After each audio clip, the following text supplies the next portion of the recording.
જય સ્વામિનારાયણ. સહજાનંદ વિદ્યાલયના video lecture શિક્ષણમાં આપ સર્વ વિદ્યાર્થી મિત્રોનું હાર્દિક સ્વાગત છે. ધોરણ 12 રસાયણ વિજ્ઞાન પ્રકરણ 8 ડી અને એફ વિભાગના તત્વો.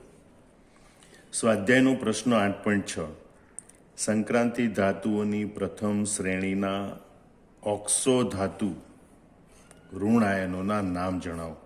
બરાબર, એટલે ધાતુના ઓક્સો ઋણાયન હોય એના નામ જણાવો જે ધાતુ તેના સમૂહ ક્રમાંકની સમાન ઓક્સિડેશન અવસ્થા દર્શાવે છે. બરાબર, એવા ઓક્સો ઋણાયનો ક્રોમિયમ અને મેંગેનીઝના છે. ક્રોમિયમ એ સમૂહ 6 નું તત્વ છે, એટલે મહત્તમ +6 ઓક્સિડેશન અવસ્થા ધરાવતા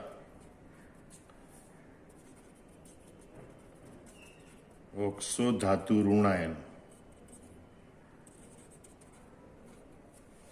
બરોબર, ક્રોમિયમના 2 જાણીતા છે, CrO4 આયન, ક્રોમેટ આયન, અને Cr2O7 આયન, ડાયક્રોમેટ આયન. આ બંનેમાં ક્રોમિયમની ઓક્સિડેશન અવસ્થા +6 છે, જે તેના સમૂહ ક્રમાંક જેટલી છે, અને બંને એ ક્રોમિયમના ઓક્સો ધાતુ ઋણાયન છે. એવી રીતે મેંગેનીઝ માટે જોઈએ. મેંગેનીઝ એ સમૂહ 7 નું તત્વ છે.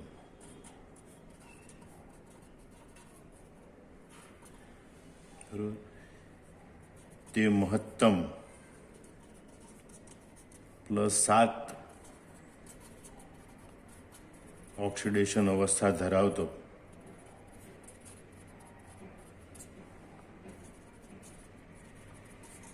ઓક્સો ધાતુ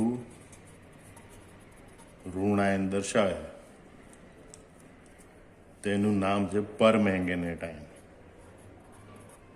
MnO4-, જેમાં Mnની ઓક્સિડેશન અવસ્થા +7 હોય છે, અને એને પરમેંગેનેટ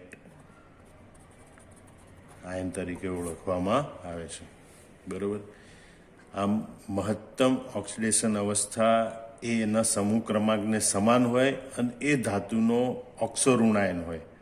બરાબર, એના ઉદાહરણ છે ક્રોમિયમના એવા 2 ઓક્સો ઋણાયન છે, CrO4 આયન, ક્રોમેટ આયન, જેમાં ક્રોમિયમની ઓક્સિડેશન અવસ્થા +6 છે, અને ડાયક્રોમેટ આયન Cr2O7 જેમાં પણ ક્રોમિયમની ઓક્સિડેશન અવસ્થા +6 છે, અને ક્રોમિયમ એ સમૂહ 6 નું તત્વ છે. એ રીતે મેંગેનીઝનો ઓક્સો ઋણાયન MnO4- આયન એટલે કે પરમેંગેનેટ આયન છે, જેમાં મેંગેનીઝની ઓક્સિડેશન અવસ્થા +7 છે, અને મેંગેનીઝ એ સમૂહ 7 નું તત્વ. સ્વાધ્યાયનો પ્રશ્ન 8.7. લેન્થેનોઇડ સંકોચન એટલે શું? લેન્થેનોઇડ સંકોચનનું પરિણામ શું છે? તો જો લેન્થેનાઇડ શ્રેણીમાં જેમ પરમાણુ ક્રમાંક વધે તેમ કેન્દ્રમાં ધન વીજભાર વધે છે, સાથે સાથે ઇલેક્ટ્રોન પણ વધે, જે ઇલેક્ટ્રોન ક્રમશઃ અંદરની ફોરેવ કક્ષકમાં દાખલ થતા જાય છે. એ ફોરેવ કક્ષકની આપણે ખાસિયત જોઈએ તો ફોરેવ કક્ષકના અનિયમિત આકારને કારણે એમાં રહેલા એક ઇલેક્ટ્રોનનું બીજા ઇલેક્ટ્રોન દ્વારા થતું શિલ્ડિંગ અપૂર્ણ હોય છે. બરાબર, ફોરેવ કક્ષક મોટા કદની હોય, એમાં રહેલા ઇલેક્ટ્રોન દૂર દૂર ગોઠવાયેલા હોય, અને એટલે એક ઇલેક્ટ્રોનનું બીજા ઇલેક્ટ્રોન દ્વારા થતું શિલ્ડિંગ અપૂર્ણ હોય, તેથી ફોરેવ કક્ષકની શિલ્ડિંગ અસર નબળી હોય. હવે શિલ્ડિંગ અસર નબળી બને, બરાબર, તો એ કેન્દ્રનું બાહ્યતમ કક્ષાના ઇલેક્ટ્રોન પ્રત્યેનું આકર્ષણ વધે. અહીં ફોરેવ કક્ષકની શિલ્ડિંગ અસર નબળી હોય, જે કેન્દ્રના વધતા ધન વીજભારને સમતોલન કરવા માટે અસમર્થ છે, એટલે કે કેન્દ્રના વધતા ધન વીજભારને સમતોલિત કરી શકતી નથી. પરિણામે અસરકારક કેન્દ્રીય ધન વીજભાર વધે, અને એના કારણે કક્ષાઓ સંકોચાય અને પરમાણુનું કદ ઘટે. બરાબર, એટલે જે ઘટવું જોઈએ એના કરતાં વિશેષ ઘટે, કારણ કે ફોરેવ કક્ષકની શિલ્ડિંગ અસર ખૂબ નબળી છે. તો એવી ઘટનાને લેન્થેનાઇડ સંકોચન કહે છે. ફરીથી સમજી લો કે ભાઈ ફોરેવ કક્ષકના અનિયમિત આકારને લીધે એક ઇલેક્ટ્રોનનું બીજા ઇલેક્ટ્રોન દ્વારા થતું શિલ્ડિંગ અપૂર્ણ હોય છે, તેથી ફોરેવ કક્ષકની શિલ્ડિંગ અસર નબળી હોય, જે વધતા કેન્દ્રીય ધન વીજભારને સમતોલિત કરવા અસમર્થ છે. તેથી અસરકારક કેન્દ્રીય ધન વીજભાર વધે, એના કારણે કક્ષાઓ સંકોચાય અને પરમાણુનું કદ ઘટે. તો આ જે ઘટના બને છે, બરાબર, પરમાણુનું કદ ઘટવું જોઈએ એના કરતાં સવિશેષ ઘટે, તો એ ઘટનાને લેન્થેનાઇડ સંકોચન કહે છે. લેન્થેનાઇડ સંકોચનની પહેલી અસર એ થાય છે કે લેન્થેનોઇડ્સનું અલગીકરણ મુશ્કેલ બને. એટલે કે લેન્થેનાઇડ શ્રેણીમાં આવેલા તત્વો છે એનું અલગીકરણ મુશ્કેલ બને છે. એક કરતાં વધારે તત્વો એક સાથે અલગ પડે છે. એનું કારણ તો કે લેન્થેનાઇડ સંકોચનને કારણે આ તત્વોની આયનીય ત્રિજ્યા વચ્ચેનો તફાવત બહુ ઓછો હોય. એટલે કે બધા તત્વોની આયની ત્રિજ્યા લગભગ સરખી હોય. એના કારણે એમના રાસાયણિક ગુણધર્મોમાં ઘણી સામ્યતા જોવા મળે, બરાબર. એટલે રાસાયણિક રીતે આ લેન્થેનોઇડ્સનું શુદ્ધ સ્વરૂપે અલગીકરણ કરવું એ ઘણું મુશ્કેલ બને છે. લેન્થેનોઇડ સંકોચનની બીજી એક મહત્વની અસર છે કે દ્વિતીય અને તૃતીય સંક્રાંતિ શ્રેણીના તત્વોના કદમાં સમાનતા ઉદ્ભવે છે. સામાન્ય રીતે એક જ સમૂહના તત્વો હોય તો સમૂહમાં ઉપરથી નીચે તરફ જતા પરમાણુનું કદ વધે, બરાબર. દાખલા તરીકે T(12) સમૂહ 4ના તત્વો છે તો ટિટેનિયમ કરતાં ઝિર્કોનિયમ કરતાં હોફનિયમનું કદ વધારે હોવું જોઈએ. સમૂહ 5ના તત્વો વેનેડિયમ કરતાં નિયોબિયમ કરતાં ટેન્ટેલમનું કદ વધારે હોવું જોઈએ. આ અપેક્ષિત છે, કારણ કે એક જ સમૂહમાં ઉપરથી નીચે તરફ જઈએ એમ પરમાણુના કદ વધે. માટે દ્વિતીય સંક્રાંતિ, આ પ્રથમ સંક્રાંતિ શ્રેણીના હતા, દ્વિતીય, તૃતીય. તો દ્વિતીય સંક્રાંતિ શ્રેણીના તત્વો છે એના કરતાં તૃતીય સંક્રાંતિ શ્રેણીના તત્વોના પરમાણુના કદ મોટા હોવા જોઈએ. સમૂહમાં ઉપરથી નીચે તરફ જઈએ એમ પરમાણુનું કદ વધે એ પ્રકારે હોવું જોઈએ.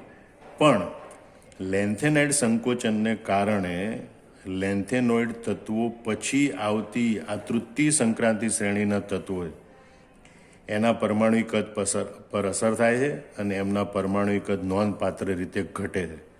એટલે આમનું પરમાણુ કદ ઘટે, બરોબર. ફરીથી સમજો, લેન્થેનાઇડ સંકોચન થાય એટલે લેન્થેનાઇડ્સ પછી આવતી જે શ્રેણી છે એ આ તૃતીય સંક્રાંતિ શ્રેણી છે, એના ઉપર આ લેન્થેનાઇડ સંકોચનની અસર થાય. એટલે જે તૃતીય સંક્રાંતિ શ્રેણીના તત્વો છે એમના પરમાણુ કદ હોવા જોઈએ એના કરતાં ઘટે. પરિણામે તૃતીય સંક્રાંતિ શ્રેણીના તત્વોના પરમાણુ કદ, આ તૃતીય સંક્રાંતિ શ્રેણીના તત્વોના પરમાણુ કદ એ લગભગ દ્વિતીય સંક્રાંતિ શ્રેણીના તત્વોના પરમાણુ કદ જેટલા થાય છે, બરાબર. જો એમના કદ સરખા હોય, એમની આની ત્રિજ્યા લગભગ સરખી થાય, માટે એમના ગુણધર્મોમાં સવિશેષ સામ્યતા જોવા મળે. જો એના ગુણધર્મો એક જ સમૂહના તત્વો એટલે ગુણધર્મોમાં સામ્યતા હોય, પણ આ ઝિર્કોનિયમ અને હોફનિયમ, નિયોબિયમ અને ટેન્ટેલમ એ તત્વોમાં હોવી જોઈએ એના કરતાં પણ ઘણી બધી વધારે સામ્યતા જોવા મળે છે, સવિશેષ સામ્યતા જોવા મળે છે. અને એટલે જ બીજી અને ત્રીજી સંક્રાંતિ શ્રેણીના તત્વો પૈકી ઝિર્કોનિયમ અને હોફનિયમ, નિયોબિયમ અને ટેન્ટેલમ, મોલિબ્ડેનમ અને ટંગસ્ટન એ લગભગ સમાન ત્રિજ્યા ધરાવે છે અને માટે લગભગ સમાન ગુણધર્મો પણ ધરાવે છે. ફરીથી આખી વાત સમજી લો. એક જ સમૂહમાં ઉપરથી નીચે તરફ જતા પરમાણુના કદ વધે, માટે દ્વિતીય સંક્રાંતિ શ્રેણી કરતાં તૃતીય સંક્રાંતિ શ્રેણીના તત્વોના પરમાણુના કદ મોટા હોવા જોઈએ. પણ લેન્થેનાઇડ સંકોચનને કારણે લેન્થેનોઇડ્સ પછી આવતી તૃતીય સંક્રાંતિ શ્રેણીના હોય એ તત્વોના પરમાણુના કદ પર અસર થાય. એટલે આ તૃતીય સંક્રાંતિ શ્રેણીના તત્વોના પરમાણુના કદમાં ઘટાડો થાય. અને એટલે તૃતીય સંક્રાંતિ શ્રેણીના તત્વોના પરમાણુ કદ એ લગભગ દ્વિતીય સંક્રાંતિ શ્રેણીના તત્વોના પરમાણુ કદ જેટલા થાય, બરાબર. અને એટલે દ્વિતીય અને તૃતીય સંક્રાંતિ શ્રેણીના એક જ સમૂહમાં આવેલા તત્વો છે એના ગુણધર્મોમાં સવિશેષ સામ્યતા જોવા મળે, બરાબર. એના કેટલાક ઉદાહરણ આપ્યા. બીજી અને ત્રીજી સંક્રાંતિ શ્રેણીના તત્વો પૈકી ઝિર્કોનિયમ અને હોફનિયમ, નિયોબિયમ અને ટેન્ટેલમ, મોલિબ્ડેનમ અને ટંગસ્ટન એ લગભગ સમાન ત્રિજ્યા ધરાવે છે અને તેથી ગુણધર્મોમાં ઘણી સામ્યતા દર્શાવે છે. ત્રીજી અસર લેન્થેનોઇડ્સના ઓક્સાઇડ અને હાઇડ્રોક્સાઇડના સ્વભાવ પર થાય છે. લેન્થેનોઇડ સંકોચનને કારણે La3+થી Lu3+ તરફ જતા આયનોનું કદ નિયમિત રીતે ઘટે છે. બરાબર, લેન્થેનમ 3+ આયનથી લ્યુટેશિયમ 3+ આયન તરફ જતા આયનોનું કદ નિયમિત રીતે ઘટે અને કદ ઘટે, આયનનું ધન આયનનું કદ ઘટે, બરાબર, તો સહસંયોજક લક્ષણ વધે, એટલે તેમના હાઇડ્રોક્સાઇડમાં સહસંયોજક લક્ષણ વધે. અને આયની લક્ષણ હોય તો બેઝિક સ્વભાવ વધારે હોય. જેમ આયની લક્ષણ ઘટતું જાય અને સહસંયોજક લક્ષણ વધતું જાય એમ બેઝિક સ્વભાવ ઘટતો જાય. પરિણામે ઓક્સાઇડ અને હાઇડ્રોક્સાઇડની બેઝિક પ્રબળતા ઘટે છે. અને એટલે આ લેન્થેનાઇડ શ્રેણીનું પ્રથમ તત્વ લેન્થેનમ એનો હાઇડ્રોક્સાઇડ LaOH એ સૌથી પ્રબળ બેઝિક છે, જ્યારે છેલ્લું તત્વ લ્યુટેશિયમ એનો હાઇડ્રોક્સાઇડ LuOH એ સૌથી નિર્બળ બેઝિક છે. ફરીથી સમજી લો, લેન્થેનાઇડ સંકોચનને કારણે La3+ આયનથી Lu3+ આયન તરફ જતા આયનોનું કદ ઘટે. બરાબર, હવે ધન આયનનું કદ ઘટે તો ધન આયન જેમ કદમાં નાનો એમ ધ્રુવીભવન વધુ થાય, એટલે સહસંયોજક લક્ષણ વધે, એટલે તેમના હાઇડ્રોક્સાઇડમાં સહસંયોજક લક્ષણ વધે અને પરિણામે ઓક્સાઇડ અને હાઇડ્રોક્સાઇડની બેઝિક પ્રબળતા ઘટે છે. અને માટે LaOH એ સૌથી પ્રબળ બેઝિક છે, LuOH એ સૌથી નિર્બળ બેઝિક છે. સ્વાધ્યાયનો પ્રશ્ન 8.8, સંક્રાંતિ તત્વોની લાક્ષણિકતાઓ શું હોય છે અને તેઓ શા માટે સંક્રાંતિ તત્વો કહેવાય છે? ડી વિભાગના કયા તત્વોને સંક્રાંતિ તત્વો તરીકે ગણી શકાતા નથી? તો સૌથી પહેલાં તો આપણે જે સંક્રાંતિ તત્વો કહેવાય કોને અને શા માટે કહેવાય, બરાબર. તો ડી વિભાગ આવત કોષ્ટકનો મોટો મધ્ય ભાગ રોકે છે. આપણે આવત કોષ્ટકને 4 વિભાગમાં વિભાજિત કરેલું છે: એસ વિભાગ, પી વિભાગ, ડી વિભાગ અને એફ વિભાગ. એ પૈકી ડી વિભાગ છે એ આવત કોષ્ટકનો મોટા ભાગનો મધ્ય ભાગ રોકે છે અને તે એસ અને પી વિભાગની વચ્ચે આવેલો છે. અને માટે ડી વિભાગના તત્વોના ગુણધર્મો એ એસ અને પી વિભાગના તત્વોના ગુણધર્મોની વચ્ચે સંક્રાંતિ પામે છે, બરાબર. એટલે એના ગુણધર્મો એસ વિભાગના તત્વોના ગુણધર્મો અને પી વિભાગના તત્વોના ગુણધર્મોની વચ્ચેના હોય છે. અને માટે ડી વિભાગના તત્વો એને સંક્રાંતિ તત્વો કહેવામાં આવે. પણ IUPAC મુજબ ડી વિભાગના સંક્રાંતિ તત્વોની વ્યાખ્યા સ્પષ્ટ આ રીતે આપવામાં આવી કે જે તત્વના તટસ્થ પરમાણુમાં, એટલે કે પરમાણુની ધરાવસ્થામાં કે આયનમાં ડી પેટાકોષ અપૂર્ણ ભરાયેલો હોય તેને સંક્રાંતિ તત્વ કહે છે. જે તત્વના પરમાણુની ધરાવસ્થામાં કે કોઈ પણ એક આયનમાં ડી પેટાકોષ અપૂર્ણ ભરાયેલું હોય તેને સંક્રાંતિ તત્વ કહે છે. હવે બીજું કોઈ સંક્રાંતિ તત્વોની લાક્ષણિકતાઓ, તો આપણે આ પ્રકરણ 8 ડી અને એફ વિભાગના તત્વો છે એનું પ્લે લિસ્ટ જોવાનું, એમાં લેક્ચર નંબર 4, બરાબર, એમાં સંક્રાંતિ તત્વોની લાક્ષણિકતાઓ વિગતવાર સમજાયેલી છે. એ વિડીયો લેક્ચર તમારે બરાબર જોઈ લેવો. એની લિંક પણ અહીંયા લખેલી છે, અથવા તો આ પ્લે લિસ્ટ હોય એમાં ડી અને એફ વિભાગના તત્વો પૈકી લેક્ચર નંબર 4 તમારે જોવાનું. એમાં આ તત્વોની સામાન્ય લાક્ષણિકતાઓ ખૂબ વિગતવાર સમજાવેલી છે. હવે આપણે જોઈએ કે ભાઈ ડી વિભાગના કયા તત્વોને સંક્રાંતિ તત્વો તરીકે ગણી શકાતા નથી, બરોબર. એટલે કે સમૂહ 12ના તત્વો જેમ કે ઝિંક, કેડમિયમ, મર્ક્યુરી, કોપરનિશિયમ ની તટસ્થ પરમાણુની અથવા તો કહેવાય ધરા અવસ્થાની ઇલેક્ટ્રોન રચના N-1D10 NS2 પ્રકારની છે. તેમજ તેમની માત્ર એક જ ઓક્સિડેશન અવસ્થા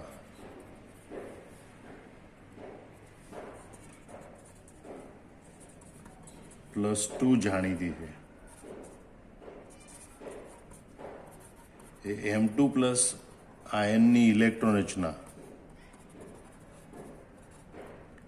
N-1D10 હોય છે. આમ આ તત્વોની ધરા અવસ્થામાં તેમજ એકમાત્ર ઓક્સિડેશન અવસ્થામાં પણ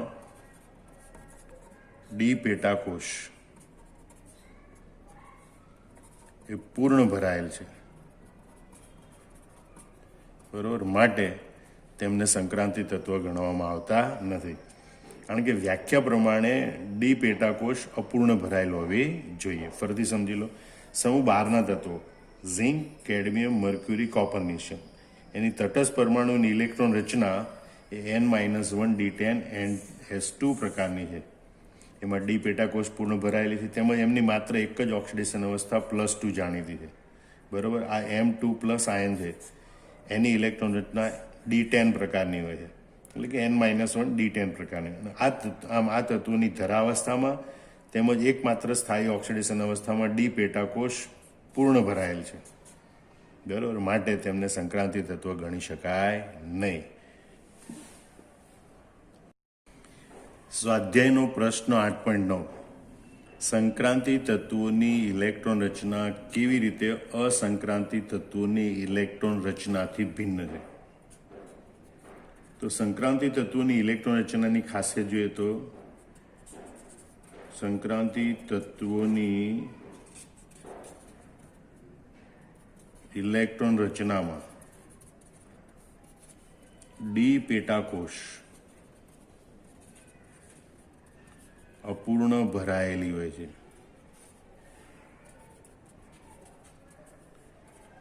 માટે આ તત્વોની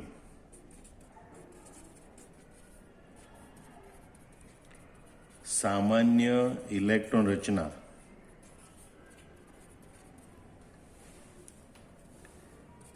N-1D 1 to 10 NS 0 to 2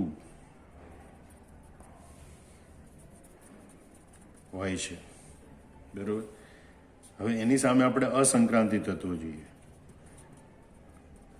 અસંક્રાંતિ તત્વોની ઇલેક્ટ્રોન રચનામાં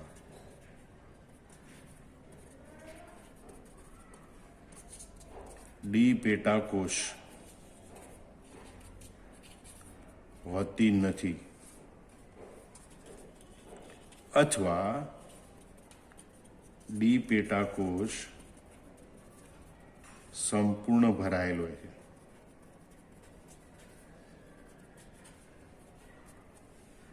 બરોબર. તેમની બાહ્યતમ કોષ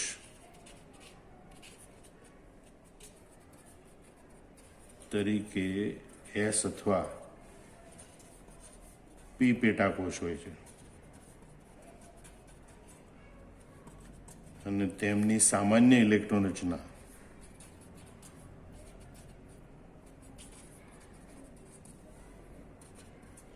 NS1 to 2 અથવા NS2 NP1 to 6 હોય છે, બરાબર. આ સંક્રાંતિ તત્વોની વાત ફરીથી જોઈ લો. સંક્રાંતિ તત્વોની ઇલેક્ટ્રોન રચનામાં ડી પેટાકોષ અપૂર્ણ ભરાયેલી હોય છે, બરાબર. એટલે એ તત્વોની સામાન્ય ઇલેક્ટ્રોન રચના આ પ્રકારની હોય N-1 D 1 to 10 NS 0 to 2. જ્યારે અસંક્રાંતિ તત્વો છે એની ઇલેક્ટ્રોન રચનામાં ડી પેટાકોષ હોતી નથી, અથવા હોય તો ડી પેટાકોષ સંપૂર્ણ ભરાયેલ હોય છે, બરાબર. આ મેન તફાવત. સંક્રાંતિ તત્વોમાં ડી પેટાકોષ અપૂર્ણ ભરાયેલો, અસંક્રાંતિ તત્વોમાં ડી પેટાકોષ હોતી નથી અથવા તો ડી પેટાકોષ સંપૂર્ણ ભરાયેલો હોય. એમની બાહ્યતમ કોષ તરીકે એસ અથવા પી પેટાકોષ હોય, અને એટલે એમની સામાન્ય ઇલેક્ટ્રોન રચના NS1 to 2 અથવા NS2 NP1 to 6 પ્રકારની હોય છે. સ્વાધ્યાયનો પ્રશ્ન 8.10. લેન્થેનોઇડ્સ કઈ જુદી જુદી ઓક્સિડેશન અવસ્થાઓ દર્શાવે છે? લેન્થેનોઇડ્સ એટલે કે લેન્થેનાઇડ શ્રેણીના તત્વો એ સૌથી સામાન્ય +3 ઓક્સિડેશન અવસ્થા દર્શાવે.